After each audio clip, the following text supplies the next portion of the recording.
Hello, beautiful moms and entrepreneurs. My name is Charisse Walker, and I'm your host of the Unbreakable Mompreneurs podcast. This is a place where we come together to learn, grow, and inspire. So sit back, relax, and let's get started.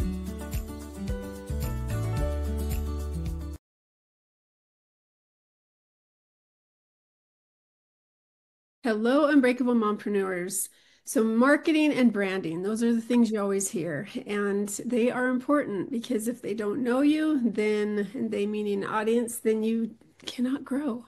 So today I have Berlyn Komar in the house, and she's going to talk about that as well as some other things. And so I'm your host, Charisse Walker, and Berlyn, without further ado, why don't you introduce yourself to our audience? Yeah, hi. Thank you for having me. I'm Berlyn. I'm a digital marketing strategist and I own Plant and Marketing, which is a full service agency for purpose-driven brands. And we specialize in organic content marketing and just really building a loyal community around your brand. I also have a education hub for solopreneurs called The Greenhouse, which is a place to learn how to do all of your marketing on your own, and I'm there to support you along the way. Fantastic. So, for those people that are entrepreneurs that are just starting out, what is some advice that you have for them when it comes to marketing or branding? Yeah. So I would say first diving in is to really understand your brand. A lot of us just get really excited and dive in, but without taking time to understand our why and our values and just really why we want to do this, who we want to help and support along the way, and who that audience is too. So really identifying those two things will help you create everything else. So like your content, it'll help you speak directly to your audience and we all want to be like person to speak to everybody. We want to have this huge audience, but the reality is things will move much quicker if we speak to like really dedicated audience. So narrowing that in is important. And then just kind of understanding how you want to test out your marketing, what do you want to do first. Having your website is really huge. That's a major first step. So that's really where you want to get all of your audience to go to. So a lot of people will rely on the Canva landing page or just use like a link in bio situation, but having a website is really, really important. So spending time investing in that first and then testing out how you want to reach your audience and get started. So, do you help people build the website and or do you just give tips? How do you help people?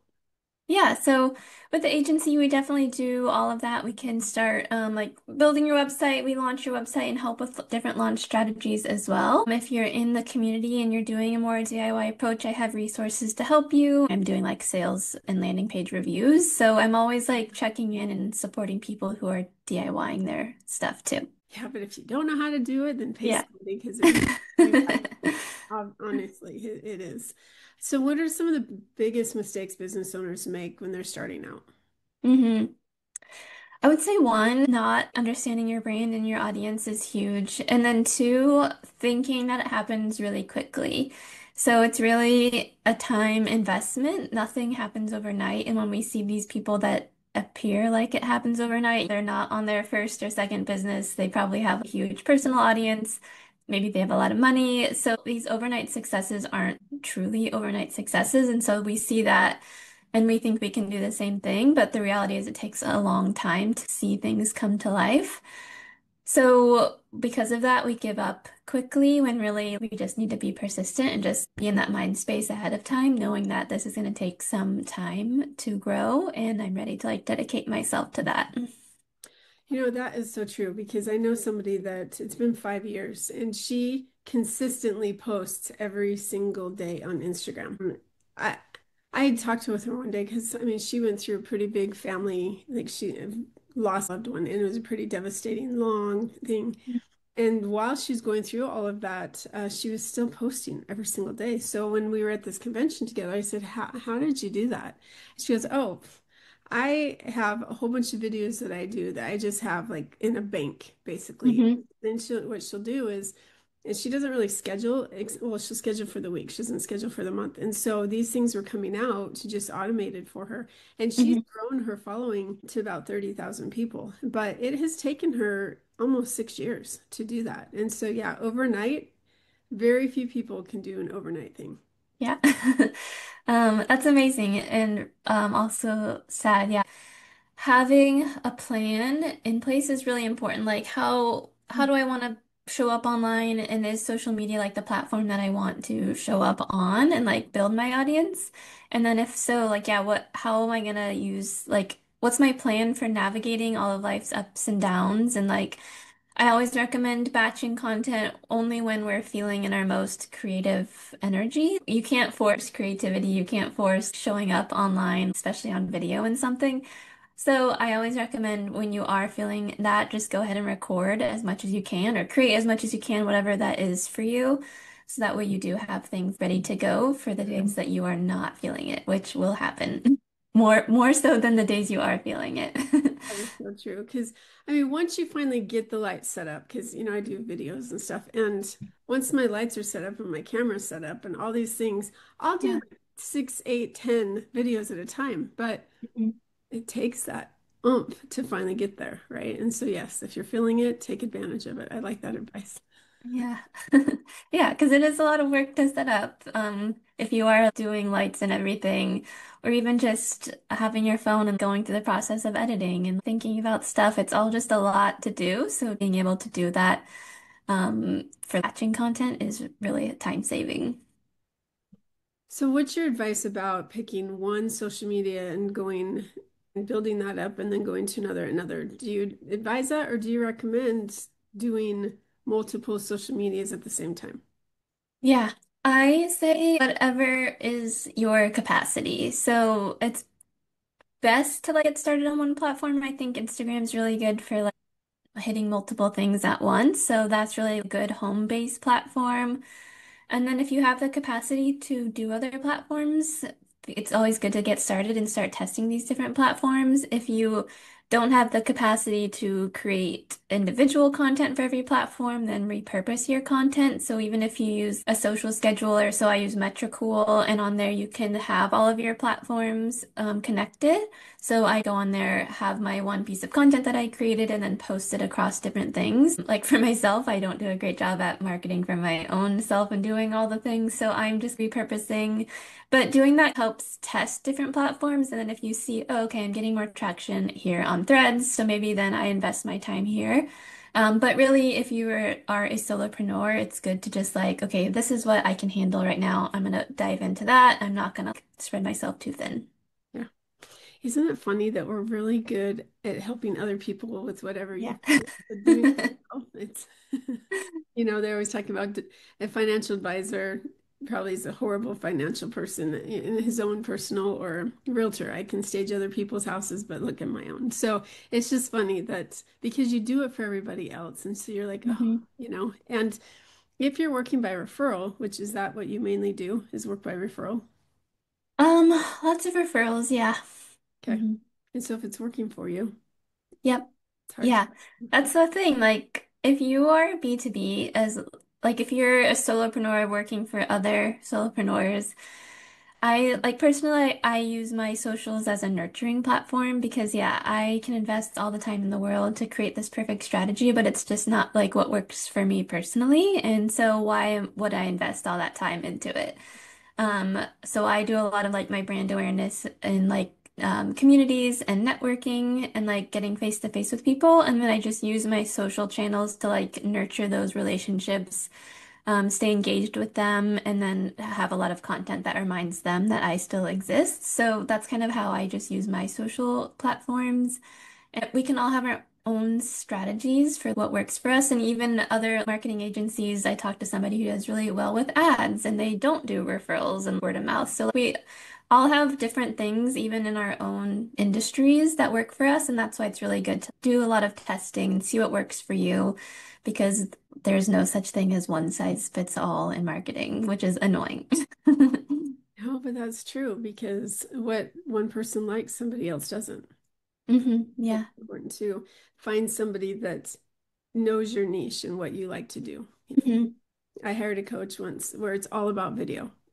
I think that they live on video 24/7, and I'm over exaggerating, but honestly, like video is the person's thing. And then the other one is direct mail marketing. That's how they make all their money, and they're never on video. So it's hmm just you have to figure out what works for you and what you like. And hmm Yeah. so how'd you get started? So my background is in photography, and I started working with small businesses doing a lot of content creation, which was really fun back in the day, just taking little Instagram pictures.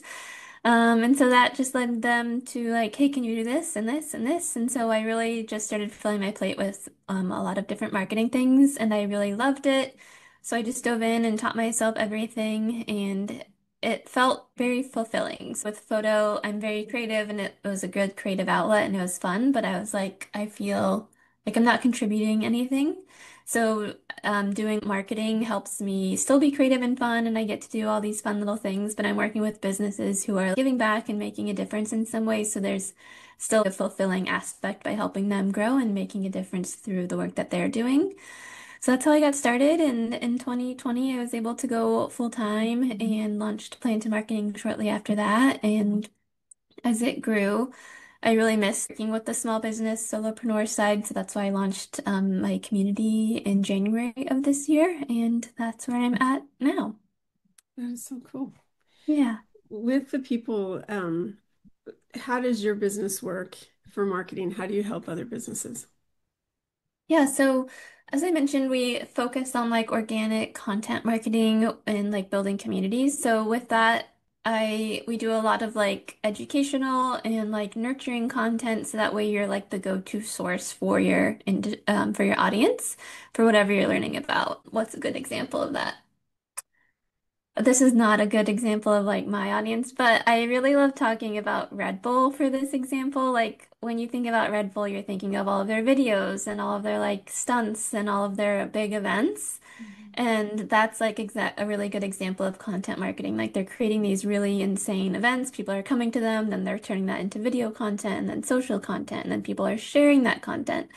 And all of their th stuff revolves around like really high action adrenaline, which is what the base of their product, their drink is about, is like making you feel pumped and like hyped.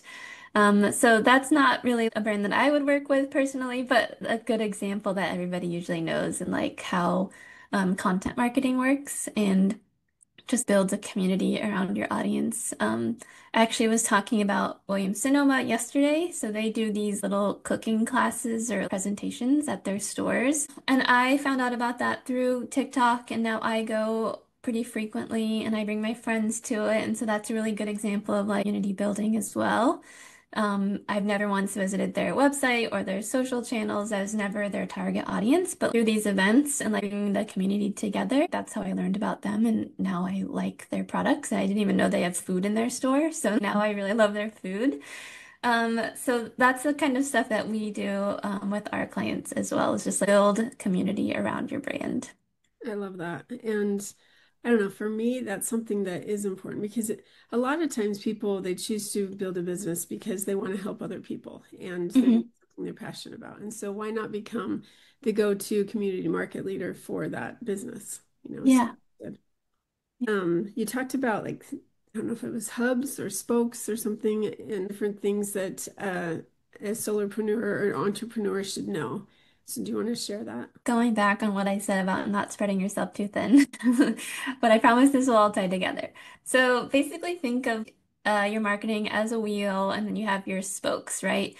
So when you invest, some people only do social and then they don't do networking or they don't do websites or emails or like anything else. When these social platforms go under, then you've lost all connection with your audience. So I like to say if you have these spokes all working in one place, if something falls out, your whole business isn't going to crumble. So I like to do this exercise with people to help identify what all of their spokes are that bring this cohesive marketing strategy together without overwhelming you at the same time. So that could be using email marketing, so having a place to sign up for your audience to go, and that could be one way. So that way, if social falls out, or if networking falls out, or again, if you have life's ups and downs and you don't want to do something for a while, there's still always something working for you in the background. So email is a really good way. Going to networking or communities is a good marketing spoke. Having a strong website with SEO and blog content scheduled is really valuable. Social media. LinkedIn, Pinterest. So just kind of identifying what 4 or 5 things that you can have going for you that aren't a huge investment. So maybe you are doing just one email newsletter a month or something, or you're attending one networking or in one community or something like that. So it could still be really low lift, but you just want to make sure that you have all of these things working for you in place so that if something isn't working anymore, it's not going to completely tumble everything. I like that a lot. That's really good advice. And Yeah. it's true. We've been spoiled that Facebook has been around for a while, which bought Instagram, but you never know. Yeah, and we see this all the time on Instagram, right? It's like, oh, something changed and now my reach is not reaching. Or if you make one mistake on Facebook and they ban you, that's unfortunate too. So if you get locked out of something, you have all these other things working for you. And yeah, we see that with social the most. It's like, oh, cool, they showed my post to 5 people. What am I supposed to do with that? Yep, no, that's true. So, Mhm. how do you improve your reach to people? So right now, Instagram specifically, like every platform is really moving towards a keyword strategy. So that helps because you can do keyword research and use that across all of your social platforms, your blogs. It could be pretty general. It doesn't have to change so much from platform to platform. So doing keywords and including that in your content more so than like hashtags is what we used to use a lot. I like to do a lot more interactive things. So like on stories, if I use stickers or something or just nothing, like I get pretty good reach, but as soon as I put links in my stories, it shows it to 5 people. So I've dropped using links and just use stickers. And if people want to interact, then I'll send them the link as a direct message, which is also really good because when you're messaging people on Instagram, it shows that platform that you want to see more of their content. So that's a good tip that I use. And also just staying up to date with like what their new features are, which is really annoying. I hate this game that they play, but they're like, oh, Instagram just released edits, which is their video editing thing. So through edits, the app, if you publish a video through that, your reach will get higher, which is annoying. They have trial reels now, which I just learned is only available for people with over 1,000 followers. So if you don't have access, that's why. But if you use that, you're getting good reach. So like anything new that they've implemented, always get on board with it and use it, and you'll get a higher reach. So yeah, I don't really like to play their games. I hate it all, which is why I don't use Instagram personally as a brand awareness thing because I don't want to feed into them. I hate them. I post a lot of like meta hating content. So if that's your thing, you'll find that here. That is so good to know. So hashtags are kind of a thing of the past now. So it's more keywords and like on YouTube, they have Hmm. that section down below where they call it tags. And so you Hmm. like write a whole bunch of stuff and you can use 500 characters or something. So how do you build that to like a YouTube following or like is it keywords or is it more just the tags? Yeah, so I don't do a ton of YouTube work, but yeah, it would all be keyword based as well. Mhm. Um, Yeah, I don't have a ton of advice for YouTube, but generally everything's keyword. And when I do keyword research, I'm using platforms like SEMrush or Answer the Public, Ask the Public. I can't remember what it is, but platforms like that tell you what people are searching for right now and like the search volume. So you're using keywords, but you're also creating content that people are literally looking for right now, which helps as well. Such good advice. And that might explain why some of my videos, like I'll get 3,800 views on one and then five on another. So Yeah. that makes sense. I need to start using that more. Yeah, but Well, it's okay too because YouTube is like good evergreen content. So like maybe people aren't searching for it right now, but they might be some other day and it'll be there for them. true. Any other advice that I haven't asked you about that you wanted to share? I feel like we really talked about a lot of good things. I don't want to overwhelm people. No, I appreciate that. Well, starting your own business, what do you wish you know now that you wish you would have known when you started out? Mm, yeah, so many things. I would say community has been huge. So this past year and a half now, I really dove into working and being in different community spaces, which has been so valuable. Obviously, making connections, learning from other people, not feeling so alone with all the things that we're experiencing. And it's also just a better way to connect with people because these social platforms are so up in the air, how we connect with people. So going to these community spaces is a really good place to get that direct connection. I think that's made the most impact on my business this last year and a half is just making more real connections with people. And I love the keyword real. No, Yeah. that you're actually having interactions and talking with people because that's what makes my day. When I start to feel down or depressed or something, all I have to do is call my clients. Hey, how's it going? I haven't talked to you for a while. And now I'm happy again, right? And so it's those connections that we have with people that really do matter versus it's fake. Oh, I have this many friends or this many people saw me. Okay, Yeah. that's really well, Yeah. thank you so much for being on. If our listeners wanted to learn more or talk with you about growing their brand and their marketing, how do they get a hold of you? Yeah. So you can go to plantedmarketing.com and you'll find all of my links. So I'm on every social platform as Planted Marketing as well. So feel free to connect with me wherever you live online. But on my website, you can find more about info about the greenhouse, which is a super affordable membership. If you're like solopreneur and you've done all the webinars, done all the workshops, and you're still like, what am I doing now? You can get good one-on-one support in there.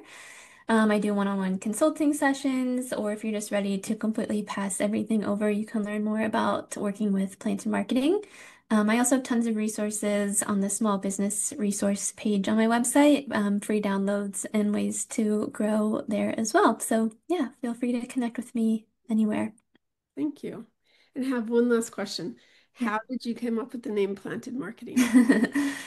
So I was working with a lot of small businesses and I was building everything from scratch. Like people would come to me with their idea and that's it. So I was literally just like planting their business and I just stuck to the bit with the greenhouse and now it's my whole identity. See, I just love how people come up with how it evolves, right? Yeah. There you go. That's so cool. Well, Yeah. thank you so much for being on. Thank you. This is really fun. It was good to meet you. Yeah, you as well. And moms, we didn't really talk about motherhood today, but what I do want you to remember is that you got to know your audience. And once you can identify your audience, then you can start planting your ideas and going from there. So if you have any questions, you need help, please reach out to Berlyn and go out and make it a great day. Beautiful moms, remember, you are unbreakable. Keep illuminating the world with your strength, pursuing your dreams, and reveling in the splendor of motherhood. This is Charisse Walker, bidding you farewell for now. Stay tuned for more empowering conversations on the next episode of the Unbreakable Mompreneurs podcast. Until then, keep shining bright. Signing off with love, Charisse Walker.